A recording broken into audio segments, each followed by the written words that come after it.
Hello, everyone, and welcome to another module of new product management. We're going to have a quick contest here. We're going to give out a big prize to all those who are going to guess right what my favorite sports team is. Actually, there's no prizes at all. I'm sorry about that. But in case you didn't guess it right, my favorite team is the Milwaukee Bucks. I love basketball. I love the Milwaukee Bucks. Bucks in six. For those who are watching in from other cities and are fans of other teams, I'm sorry, but I had to mention this. So yes, Bucks in six. But why am I talking about the Bucks and this brand and basketball team in a course of new product management?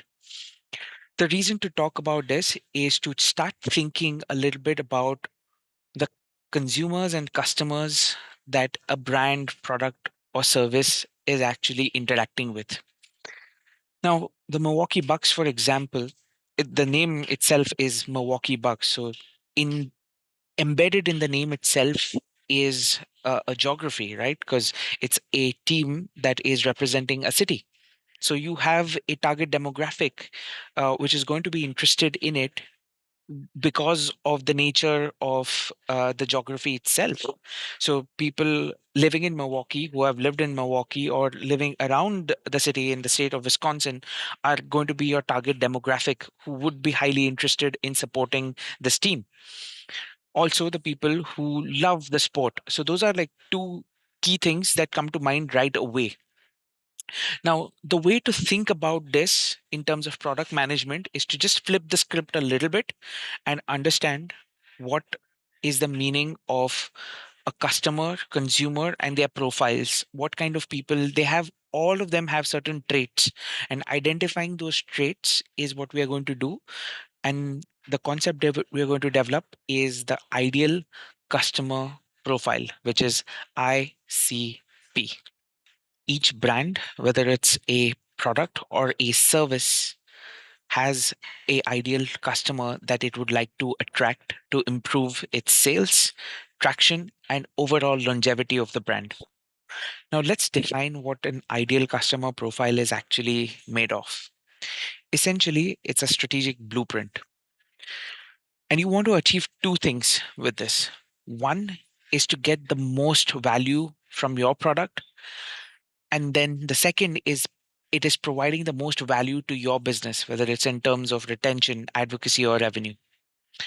Unlike the broad target personas, ICP focuses on the best fit customers, helping whether it is your product or your service align to who exactly you're going to market to, sell, and build for.